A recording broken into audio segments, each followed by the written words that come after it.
दुर्योधन और दुशासन राज्य कैसे चल रहा है। हम लोग के कपड़े फाड़े जा रहे हैं, रोड पे बाल खींचे जा रहे हैं, हम लोग को लात घुसे मारे जा रहे हैं और योगी बाबा हमारे मौन बैठे हैं। उनसे ये उम्मीद नहीं थी आज तक।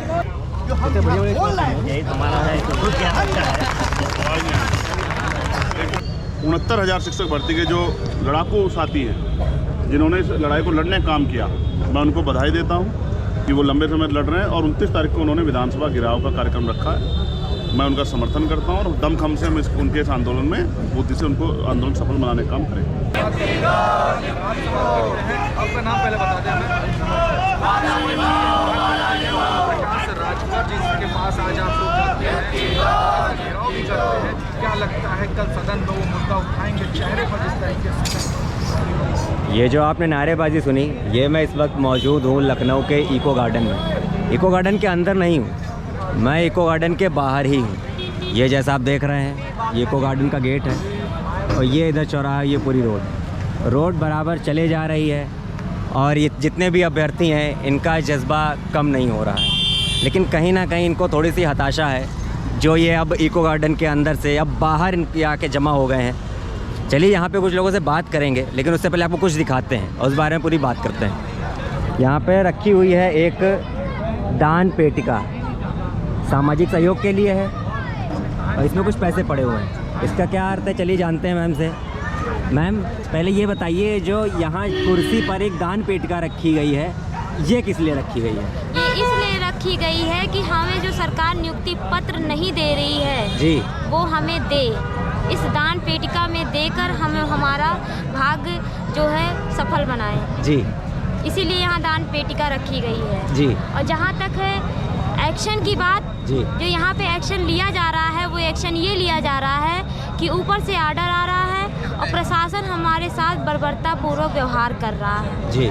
जहाँ भी हम जाते हैं, चाहे वो बीजेपी कार्यालय हो, चाहे संदीप सिंह के यहाँ हो, चाहे केशव प्रसाद मौर्य जी के यहाँ हो, सिर्फ हम लोग के साथ अत्याचार और बर्बरता निभाई जा रही है जी। घसीट के हम लोग को बुरी तरीके से मार के गाड़ियों में भरा जाता, ऐसे जैसे लग रहा है कि हम लोग इंसान ही नहीं है। क्या यहाँ की सरकार के अंदर इंसानियत ही खत्म हो गई है? जी। हम लोग का गुनाह क्या है, हमको ये बताए सरकार। मैं एक सवाल करूंगा, मैं कई दिनों से आपके धरने को कवर कर रहा हूं, इस आरक्षण घोटाले को कवर कर रहा हूं, लेकिन पहले तो आप इको गार्डन के अंदर थे, आज वो क्या मजबूरी रही, आप इको गार्डन के बाहर आ गए? हमारी मजबूरी ये है कि आज हमारा 530वां दिन हो रहा है जी। हमको उठाकर इको गार्डन में फेंक दिया जाता है, उसके बाद हम लोग दिन रात अनवरत धरने पे बैठे हुए हैं जी। लेकिन हमें कोई ना पूछने आता है, ना हमसे बात करता है, ना हमारी कोई सुनवाई होती है जी। हम वहाँ जैसे लावारिशों की तरह जैसे लाश को फेंक दिया जाता है, वैसे हम लोग को वहाँ फेंक दिया गया है जी। और किसी चीज़ से कोई मतलब नहीं है। हम लोग शीत में यहाँ कुड़कुड़ा रहे हैं, न खाने की व्यवस्था है, न ओढ़ने की व्यवस्था है और देख रहे हैं कि सरकार जो हमारी यहाँ की सरकार है, कहते हैं तो राम राज्य है जी। राम राज्य में तो ऐसा नहीं होता था। हमारा नाम अर्चना है, हम अयोध्या से हैं, लेकिन अयोध्या तो बड़ी कमाल की जगह से हैं जहाँ पे अभी राम का निर्माण भी हो रहा है। हाँ, लेकिन वहाँ की जनता की बिल्कुल भी सुनवाई नहीं हो रही है। अच्छा, जनता तो रो रही है जी। मंदिर में जाकर घंटी बजाने से तो हमारा पेट नहीं भरेगा ना जी। आस्था सबके दिल में है जी। सब पूजा पाठ करते हैं जी। अब हम ये कहें कि राम के नाम से ही हमारा जीवन चल जाएगा, तो ऐसा नहीं है। ऐसा नहीं है। हम कर्म करेंगे तभी तो हम अपना जीवन यापन करेंगे और हमने कर्म किया है जी। हमारा लिस्ट भी, नाम भी आया है जी।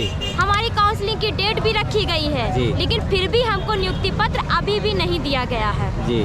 तो ये इसीलिए कहते हैं कि हाथों में लकीरों की भी आगे उंगलियां होती हैं जिनसे कर्म करना पड़ता है, लेकिन सरकार ने आपको किस्मत के भरोसे छोड़ दिया है क्या? किस्मत के, हाँ, आप किस्मत के भरोसे ही कह लीजिए, क्योंकि सरकार ने आपकी उंगलियां तो काट दी, इसीलिए आपको यहाँ पे बैठना पड़ रहा है।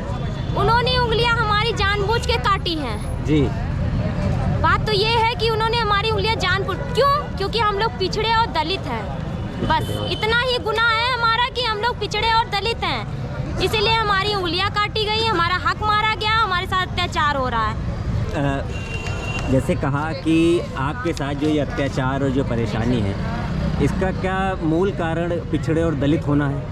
सर अब ये और क्या पिछड़े और दलित ही तो हैं सर। हम लोग जहाँ भी जाते हैं कोई भी मतलब हम लोगों की सुनी नहीं जाती। अभी हम बीजेपी कार्यालय गए थे जी। वहाँ वो लोग मतलब ऐसा हम लोगों के साथ व्यवहार किया, क्या हम कोई आतंकवादी हैं? भाई हमने मेहनत किया है तब यहाँ पर पहुँचे हैं। तो क्या मैं एक बात आपके माध्यम से ये कहना चाहती हूँ कि अच्छा हम मतलब कि योगी जी को अगर वोट दिया जाए, सब कुछ करवाया जाए, उनका परिणाम भी घोषित किया जाए, अगर मुख्यमंत्री ना बनाया जाए तो वो क्या करेंगे? जी। उनको मुख्यमंत्री का शपथ ना दिलाया जाए तो क्या करेंगे? हम लोग भी तो इतना मेहनत किए, पढ़े लिखे, यहाँ तक पहुँचे, हमारी लिस्ट भी निकाली गई, तो हम लोगों की क्या गलती जो हमें नियुक्त पत्र नहीं दिया जा रहा है? जी। ये आप कहाँ से हैं? मैं फतेहपुर डिस्ट्रिक्ट से हूँ। आप फतेहपुर से आई हैं। फतेहपुर से आप यहाँ कितने दिनों से? मैं यहाँ 530 दिनों से हूँ सर, हो गया है टाइम मुझे। आप कंटिन्यू यहीं बनी हुई हैं? जी सर, कंटिन्यू यहीं बने हुए हैं और जब तक हम लोगों को नियुक्त नहीं मिलेगी तब तक बने रहेंगे। जी। जी। तो आप शायद शादीशुदा भी हैं? जी आपका मेरा एक परिवार? बच्चा है जी। मैं अपने बच्चे को पड़ोसियों के भरोसे छोड़ के आती हूँ और घर में कोई नहीं है। सोचिए कि मतलब क्या परेशानी होगी उसको, वो है अकेला, क्या कर रहा है क्या नहीं कर रहा है, ये सब प्रॉब्लम होती है। लेकिन अब अपनी नियुक्ति के लिए हम लोगों को आना पड़ता है जी। फिर भी कोई सुनवाई नहीं होती है सर। कोई सुनवाई नहीं है। जी आज आप सबने कैसे ये सोचा कि आज हम अंदर नहीं बैठेंगे, आज हम बाहर आके बैठेंगे? सर ये अंदर कैसे तय हुआ? अरे सर अब हम लोगों की कोई सुन नहीं रहा है, कुछ भी नहीं कर रहा है तो हम करें तो क्या करें? इसलिए हम लोग कहें कि बाहर ही बैठेंगे, चाहे जो भी हो जाए, जब तक हम लोगों को नियुक्ति नहीं मिलेगी हम लोग बाहर ही बैठेंगे। तो अभी क्या कहीं ना कहीं ये संकेत है आपका सरकार को कि जिस जी, तरह जी। से हम इको गार्डन के बाहर बैठे हैं सर। उसी तरह से हम आपके कार्यालय के बाहर भी आके बैठ सकते हैं? जी सर बैठ सकते हैं बिल्कुल। जब हम लोग वोट देते हैं, जब इनको वोट की जरूरत होती है तो ये हर जगह जाते हैं जी। और हम लोग को जानते हैं कि हाँ ये पिछड़े दलित हैं, तो क्या हम लोग इनके सरकार नहीं बनाते हैं? क्या ये खाली समझ से सरकार बना लेते हैं? जी। तो बस मैं यही कहना चाहती हूँ भाई हम लोग भी तो आपकी जनता हैं, हमारी भी आवाज़ सुनिए और हमारी नियुक्ति कीजिए। नियुक्ति कीजिए। मैम बताइए कि आप भी मैरिड हैं, आपके पीछे ही परिवार होगा, आपके भी बच्चे होंगे। 530 दिनों से ये परेशानियाँ किस हद तक आपको अंदर तोड़ रही हैं या ये परेशानियाँ और मजबूत कर रही हैं? हम लोग इतना परेशान हैं इस भर्ती से, इतने दुखी हैं। अब निःशब्द हो गए हैं कि 530 दिन से हम लोग धरने में बैठे बैठे हम लोग निःशब्द हो गए हैं अपने उन योगी बाबा के लिए जिनसे इतनी बड़ी उम्मीद हम लोग पाल रखे थे। तो कहते हैं कि राम राज्य है, नारियों की पूजा की जाती है और वो देखें कि नारियों की पूजा कहाँ हो रही है उनके राज्य में, आज हम लोग कहाँ पे हैं। इसलिए हम लोग इको गार्डन के बाहर बैठने का निश्चय किया है, प्रण लिया है। हम लोग बाहर ही बैठे, कम से कम लोग देखेंगे तो ये दुर्योधन और दुशासन राज्य कैसे चल रहा है। हम लोग के कपड़े फाड़े जा रहे हैं, रोड पे बाल खींचे जा रहे हैं, हम लोग को लात घुसे मारे जा रहे हैं और योगी बाबा हमारे मौन बैठे हैं। उनसे ये उम्मीद नहीं थी आज तक। मन आज बहुत दुखी थे हम लोगों का, क्या अब कुछ उनके लिए शब्द नहीं बचे। अगर कहीं भी योगी बाबा हम लोग को सुनने देखें तो हम लोग को नियुक्ति दे दें और हम लोग चुपचाप अपने विद्यालय में चले जाएं, पढ़ाएं और हम लोग उनको पूरी ज़िंदगी भर उनके एहसान मानेंगे। हम लोग बहुत परेशान हैं इस पीड़ा से। अपने बच्चों को घर से छोड़ के निकलते हैं, उनको स्कूल भेज के आते हैं और घर को, परिवार को सुबह उठ के उनको पूरा व्यवस्थित करके तब निकलते हैं। कितना कठिन है निकल पाना हम लोगों के लिए। इसको ये बहुत बड़ा दर्द है, लेकिन हमारे दर्द को ना हमारे शिक्षा मंत्री समझ रहे हैं, ना कोई नेता, ना कोई विधायक, ना हमारे मुख्यमंत्री योगी जी समझ रहे हैं। हम लोग कितने दुखी हैं यहाँ पे बैठे हैं। उनको दुनिया की न्यूज़ मिल जाती है, खबर मिल रही है पूरे लखनऊ में क्या हो रहा है। हम दलित पिछड़े हैं, बस हमारा यही सबसे बड़ा अपराध है। और अगर मैं आपसे ये कहूँ कि ये जो सरकार है भाई और इनकी जो सेंट्रल में सरकार है, पीएम मोदी की अगर मैं बात करूँ, वो तो जगह जगह जाके, मथुरा में जाके, राजस्थान में जाके जगह जगह भाषण दे रहे हैं, अपना प्रचार कर रहे हैं भाजपा का। क्या उनको ये चीज़ें नहीं दिख रही हैं कि उन्हें योगी जी से कहना चाहिए कि इनकी भी सुनवाई हो? आपको नहीं लगता? हमें लग रहा है कि हम योगी बाबा का मेन तो ये प्रशासन हम लोगों को बिल्कुल दबा के इको गार्डन के अंदर जेल में बंद कर देता है। इको गार्डन में बंद होने का मतलब है जेल में हम लोग हैं। इसलिए हम लोगों ने प्रण किया कि बाहर रोड पर बैठेंगे। अगर योगी बाबा को हो सकता है कभी कोई प्रशासन या कोई इतनी जनता आ जा रही है, कोई भी बता दे तो योगी बाबा हो सकता है कभी इधर से ही गुजरे तो कम से कम देख ले कि दलित पिछड़े बैठे हैं रोड पे, बहन बेटियाँ बैठी हैं, कैसे बैठी हैं, उनको कुछ तो शर्म आएगी, कुछ तो उनको हम लोग के ऊपर दया आएगी कि हम लोग अपना अधिकार मांगने बैठे, कोई भीख नहीं मांग रहे हैं। यहाँ हम लोग पढ़ लिख के आए हैं। आपने ऐसे कहा कि आप अधिकार के लिए अपने बैठे हैं और वहीं अगर बात करें हम प्रधानमंत्री की, योगी तो चलिए यहाँ के हैं, नरेंद्र मोदी की बात करें, वो दुनिया भर की चीज़ों पे ट्वीट कर देते हैं। क्या उन्हें अपनी ही सरकार की, अपने ही सीएम की ये गलतियाँ नहीं दिख रही? उनको गलतियाँ दिख सब रही हो, वो अनसुना कर रहे हैं, वो हम लोग को इग्नोर कर रहे हैं कि दलित पिछड़े के बिल्कुल तो जरूर बचा रहे हैं कि हम दलित पिछड़े खुद हैं। वो बताते हैं हम ओबीसी से हैं, लेकिन हमको लग नहीं रहा है कि ओबीसी का वो भला चाहते हैं। अगर भला चाहते हैं हमारे नरेंद्र मोदी जी तो हम लोगों को ऐसा नहीं कि उनको न्यूज़ नहीं जा रही, खबर नहीं जा रही। दलित पिछड़े बैठे इको गार्डन के अंदर बैठे या बाहर बैठ गए हैं, वो बिल्कुल हमको न्याय दे देते आज तक, लेकिन वो है कि हम लोग को इग्नोर कर करके साइड में कर रहे हैं। लेकिन ऐसा नहीं होगा, देखते हैं कब तक वो करते हैं। हम लोग अब बीजेपी कार्यालय जाते हैं, वहाँ लाठी मार तो खा लिए, लेकिन अब मुख्यमंत्री आवास पे जाके बैठेंगे, देखते हैं मरवाएं या तो हम लोग रहें, जिंदा रहेंगे तो नौकरी करेंगे, मर जाएंगे तो कोई बात नहीं है। मैं कहती हूँ मुझे बैठाइए। इन सारी महिलाओं की परेशानियां अब इनको मरने तक के लिए भी मजबूर कर चुकी है। मैम ये बताइए, जैसा अभी कहा कि दुर्योधन और दुशासन का राज्य चल रहा है, क्या ये जो राम राज्य है क्या ये खाली मंदिर तक रह जाएगा? जी बिल्कुल भैया, ये राम राज्य खाली दिखावे और मंदिर मस्जिद घंटा बजाने तक ही सीमित है। क्योंकि अगर वास्तव में ये राम राज्य होता तो यहाँ पे एक लड़की के, औरत के कपड़े नहीं फाड़े जाते, उनके बाल नहीं नोचे जाते, उनको सड़कों पे नहीं घसीटा जाता। तो डेफिनेटली ये कहीं न कहीं केवल दिखावे के लिए राम राज्य है, वास्तव में ये राम राज्य नहीं है। ये उनका, मैं कहती हूँ कि अगर प्रदेश की राजधानी में इतनी दुर्दशा को इग्नोर कर सकते हैं सीएम, तो सोचिए एक गांव में, कबीले में, कस्बे में, डिस्ट्रिक्ट में क्या हाल होगा औरतों का, आप सोच सकते हैं। तो ये प्रदेश की राजधानी में इतनी दुर्दशा हो रही है औरतों की और सीएम साहब एकदम अनजान बन के बैठे हैं। तो ये किसी तरीके से मुझे नहीं लगता कि राम राज्य है। ये राम राज्य केवल घंटा बजाने तक ही सीमित है, बाकी ये राम राज्य नहीं है। अगर मैं कहूँ कि भाजपा की सरकार है यूपी में और भाजपा के ही बहुत ही बड़े एक नामी चेहरे के रूप में नरेंद्र मोदी पूरे देश में छाए रहते हैं, पूरे देश का पूरी दुनिया में छाए रहते हैं, क्या उन्हें आप लोगों की समस्या नहीं दिख रही?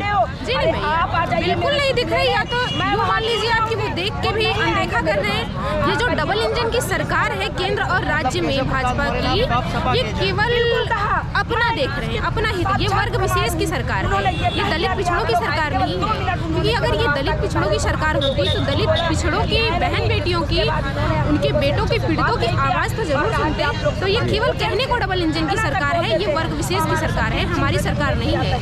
और कहीं न कहीं इनको सत्ता पक्ष का गुरूर आ गया है कि इनको लगता है कि हम तो सत्ता में है, तो हमारा दलित पिछड़ा कुछ नहीं कर सकता। तो आपके चैनल के माध्यम से मैं ये कहना चाहती हूँ कि अगर दलित पिछड़े आपको सत्ता पे बिठा सकते हैं तो वही दलित पिछड़े आपको सत्ता से गिरा भी सकते हैं। और अगर हमारा 2024 के लोकसभा चुनाव से पहले कोई हमारा वाजिब हल नहीं निकलता तो हम यही काम करेंगे। यही काम करेंगे? जी बिल्कुल। तो मेरा यही सवाल आपसे है, आपने कहा सत्ता से गिरा सकते हैं, जी, तो आप लोगों की ये जितनी भी एकता है ये लोकसभा चुनाव तक टिकी रहेगी? कहीं ऐसा तो नहीं कि आपस में आप लोग बट जाएं? नहीं भैया, बिल्कुल नहीं। ये एकता आपको देखेंगे और मैं चाहती हूँ कि आप इसको लगातार कवर करें। हमारी जो एकता है वो कंटिन्यू बनी जाएगी, क्योंकि हमारे पास अब कोई रास्ता ही नहीं बचा है। हम उम्मीद करते हैं कि शायद हमारी मांग सुनी। अब हमें आश्वासन नहीं, हमें नियुक्ति चाहिए, क्योंकि हमने बहुत आश्वासन देख लिया, सुन लिया, मान लिया। अब हमारे पास कोई रास्ता नहीं है, क्योंकि अब ये चुनाव से पहले ये हमारा धरना अनवरत चलेगा। अनवरत चलेगा। अगर हम बात करें आपके परिवार की, आप भी शादीशुदा हैं जी, आपके परिवार होगा पीछे, कितनी परेशानी हो रही है आपको और आपके परिवार? भैया परेशानी तो इतनी है कि उसके लिए कोई शब्द ही नहीं है, निःशब्द है अपनी परेशानियों को लेके। 1-2 साल के बच्चा है मेरा, उसको घर यहाँ आने से पहले उसको क्या खाएगा, कैसे खाएगा, पूरा करके सुबह का सारा काम व्यवस्थित करके 4 बजे उठना पड़ता है, तब जाके हम यहाँ 9 बजे आ पाते हैं। तो परेशानियाँ तो इतनी है कि हम उसको एक्सप्लेन ही नहीं कर सकते। जी, एक्सप्लेन ही नहीं कर सकते। जी, यहीं पे इसी तरह में यहाँ पे बात करते हैं आंदोलन का 530वां दिन। मैम कितनी परेशानी हो रही है? अंदर से अब बाहर तक आ गए हैं, 530 दिन बीत गए, कुछ नहीं हो रहा है, क्या हताशा है मन में? हताशा, निराशा भैया सब कुछ है। हम लोग पस्त हो चुके हैं इस सरकार से। मांगते मांगते किसी भी मंत्री विधायक के यहाँ जाते हैं तो हमारे कपड़े फाड़े जाते हैं।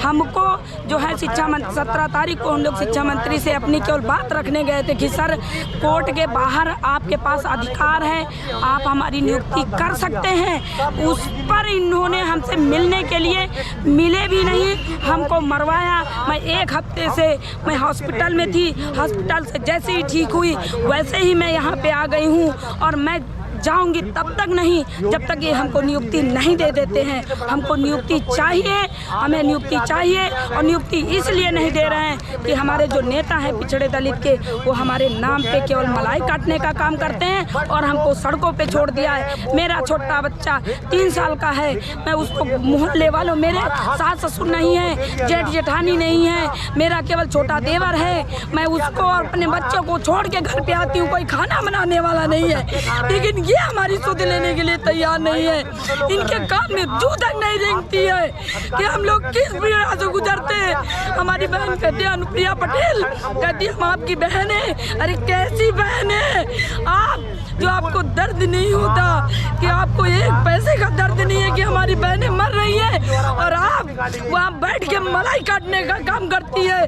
अगर मुझे, मैं कह रही हूँ, अगर मुझे वहाँ पे, अगर आप लोगों ने हमको चुनाव के पहले अगर नियुक्ति नहीं दी तो मैं कहती हूँ अपने डिस्ट्रिक्ट में जा करके आपके ताबूत में कील ठोकने का काम मैं करूँगी।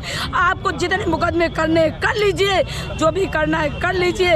यहाँ हम लोग अब डरने वाले नहीं हैं। अब त्रस्त हो चुके हैं।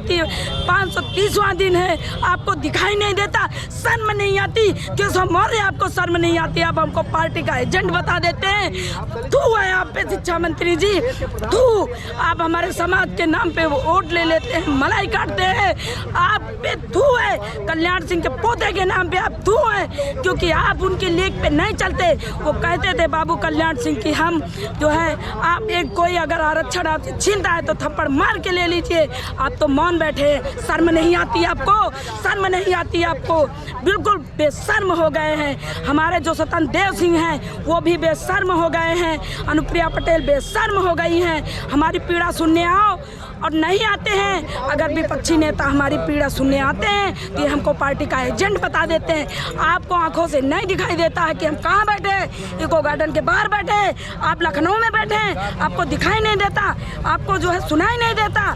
सब जगह की खबर मुख्यमंत्री जी भी रखते हैं, आप कैमरा लगा हुआ है, आपको दिखाई नहीं देता कि हम बहने रात भर यहाँ मरते हैं। ओस है, इतनी ठंडक है, हमको शिक्षा मंत्री के हाउस पे मारा जाता है। एक हफ्ते से हॉस्पिटल में थे, अब आए हैं। आपको शर्म नहीं आती है। अगर आपको शर्म नहीं आती है तो हमको भी बेशर्म बनने पे मजबूर मत करिए, हमारे कपड़े मत फलवाइए, हमको मरवाइए मत। बस यही कहना चाहती हूँ और कुछ नहीं कहना चाहती।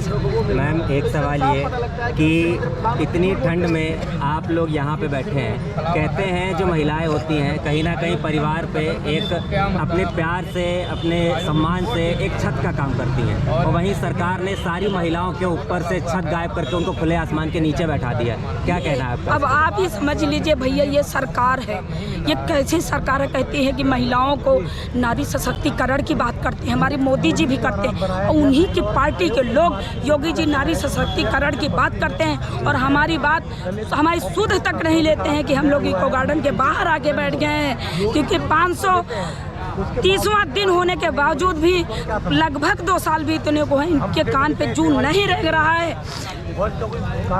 मैम, जैसे कहते हैं कि भाजपा की सरकार यहाँ है, केंद्र में भी बैठे हैं, और सबसे बड़ा चेहरा भाजपा का नरेंद्र मोदी, क्या उन्हें यहाँ की ये समस्याएं नहीं दिख रही? क्योंकि वो हर समस्या पर तो ट्वीट कर देते हैं, क्या उन्हें यहाँ की समस्या कहते हैं पिछड़ों के बेटा है, ठीक है, पिछड़ों के बेटा कहने से कोई पिछड़ों के बेटा नहीं हो जाते। आप अपने यहाँ यूपी में आकर बिहार सरकार कहते हैं बिहार सरकार बहुत खराब है। अरे वहाँ पे जाइए, देखिए लाइन लगी हुई है, नियुक्ति दे दे के नौकरियों की लाइन लगी हुई है। यहाँ आप एक भर्ती निकाले हैं, आपका दूसरा सत्र बीतने वाला है, एक पंचवर्षीय बीत गई है, दूसरी बीतने वाली है, एक भर्ती आप स्पष्ट नहीं कर पाए। शर्म नहीं आती आप लोगों को कि आपको शर्म आती हो, आप शर्म के मारे मर जाएं। वहाँ बिहार से सीख लीजिए। मैम, अगर कहें कि नरेंद्र मोदी इतने बड़े चेहरे हैं भाजपा के, वो यूपी को छोड़कर जो वाकई समस्याएं हैं वो इधर उधर जाके विधानसभाओं में चुनाव प्रचार कर रहे हैं, क्या उनके लिए चुनाव बहुत इम्पोर्टेंट है? ये लोग नहीं, हम लोग नहीं इम्पोर्टेंट है, लेकिन मैं अब हम लोग यही 69,000 अगर नियुक्ति चुनाव के पहले नहीं देते हैं तो यही 69,000 भर्ती के लोग 75 जिलों के लोग हैं, इनके जो है हर बूथ पे जा करके, हर जगह जा करके हम अपनी पीड़ा बताएंगे, घर घर गांव गांव कि हर पिछड़े दलित से अपनी समस्या बताएंगे कि इन लोगों ने हम लोगों का हक नहीं, ये मेरा ही हक नहीं है, मेरी नियुक्ति की बात नहीं है, ये हमारी होने वाली जो हमारी आने वाली पीढ़ी है उसकी बात है। ये हमारा पूरा आरक्षण खत्म कर देना चाहते हैं, ये आरक्षण घोटाले की बात है। आरक्षण दे दिया जाता है। 2024 में लोकसभा चुनाव है, अगर उससे पहले इन्होंने कुछ नहीं किया तो क्या सरकार बदल देंगे? बिल्कुल बदलने का काम करेंगे। हमें ऐसी सरकार नहीं चाहिए जहाँ पे हम महिलाओं की सुरक्षा नहीं है, हम महिलाओं को मारा जाता है। अपने हक अधिकार संवैधानिक हक है, व्यक्तिगत हक होता है, संविधान का बोलने का भी हक होता है, हमारी हर समस्या को रखने का हक होता है। लेकिन हमें यहाँ रखने जाते हैं किसी मंत्री और अधिकारी के यहाँ, तो ये हमें मारने, प्रशासन के द्वारा मारने पिटवाने का काम करते हैं। ऐसी सरकार हमें नहीं चाहिए। आप हमें जो है चाहे सपा का एजेंट समझ लीजिए, कांग्रेस का समझ लीजिए, जो समझना समझ लीजिए, या तो नियुक्ति दे दीजिए या फिर हम लोग आपकी भी दवा करने का काम करें। विधानसभा चुनाव से पहले पिछली बार हमारे आंदोलन से घबरा के सरकार ने 6800 नियुक्तियाँ रिलीज की, लेकिन अब तक भी वो नियुक्ति पत्र बच्चों को नहीं दिए। 530 दिन से ज़्यादा हो गया, धूप आंधी तूफान में तमाम तरह की मुसीबतें सहते, सर्दी शुरू होगी, बच्चे खुले में बैठे। जब ये सरकार से सवाल पूछने जाते हैं, उनके मंत्रियों से बात करने जाते हैं, उनके दफ्तरों में जाते हैं तो वो इनको लाठियों से पिटवाते हैं। कहीं पिछली बार आंदोलन में कई बहनों के कपड़े फटे, उनको मार पड़ी, उनको गालियाँ देते हैं, उनको अपमानित करने का काम करते हैं। मैं सरकार से जानने के लिए आया हूँ कि सरकार ये जवाब दे, क्या उत्तर प्रदेश में दलित पिछड़े वर्गों के अधिकारों पे कुठाराघात करने का, उनके अधिकारों की डकैती डालने का फैसला करके उत्तर प्रदेश सरकार कितने दिन तक आगे बढ़ सकती है, इसका फैसला सरकार को करना है। और 69,000 शिक्षक भर्ती के जो लड़ाकू साथी हैं, जिन्होंने इस लड़ाई को लड़ने का काम किया, मैं उनको बधाई देता हूं कि वो लंबे समय लड़ रहे हैं और 29 तारीख को उन्होंने विधानसभा घेराव का कार्यक्रम रखा है।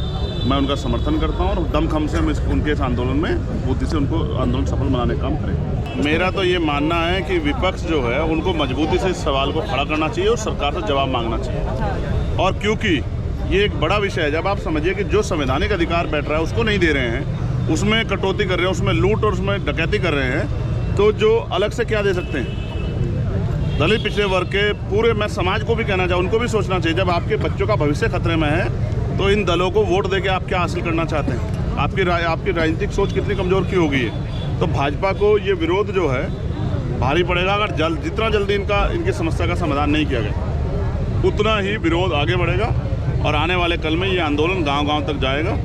अब लोकसभा चुनाव में भारतीय जनता पार्टी को ये बच्चे सबक सिखाने का काम करेंगे, ऐसा मुझे लगता है। उनके समर्थन से डर के ही सरकार ने 6800 नियुक्तियाँ रिलीज की थी, लेकिन नियुक्ति पत्र नहीं दिया, तब आचार संहिता लागू हो गई थी। उसके बाद उन्होंने इसको ठंडे बस्ते में रख दिया। बहुत दिन तक मंडल कमीशन की रिपोर्ट भी इस तक ठंडे बस्ते में पड़ी रही। जब एक बड़ा आंदोलन तैयार हुआ तब जाके मंडल कमीशन लागू हुआ। अब मुझे लगता है मंडल कमीशन की तरह ही अब इस आंदोलन को इनके बच्चों के अधिकारों को सुरक्षित रखने के लिए एक बड़ी यात्रा का प्लान भी हम लोग जो है कर रहे हैं। 29 तारीख के बाद हम कुछ बड़े डिसीजन लेंगे। 29 तारीख को क्या आप साथ में रहेंगे? जी, मैं इनके पूरे साथ में हूँ और मेरा ये फ़र्ज़ है कि जब ये लड़ रहे हैं तो इनकी मदद करें। तो जैसा कि आपने सुना, ये पीछे थे चंद्रशेखर आज़ाद रावण, ये भीम आर्मी के संस्थापक हैं। ये यहाँ पे अपना समर्थन देने आए इन अभ्यर्थियों को, तो देखते हैं अब इनका ये समर्थन कितना कारगर होता है। इससे पहले भी कई बार समर्थन दे चुके हैं इनको, तब जाके ये 6800 भर्तियाँ निकली थी। अब उसके बाद अब ये फिर से एक बार समर्थन देने आए। अब देखते हैं क्या निराकरण निकलता है, क्या निवारण निकलता है। और तब तक के लिए देखते रहिए खुदरंग। मैं आपके साथ आयुष, ऐसा ही ताज़ा तरीन खबरें लेके आता रहूँगा। बहुत बहुत धन्यवाद।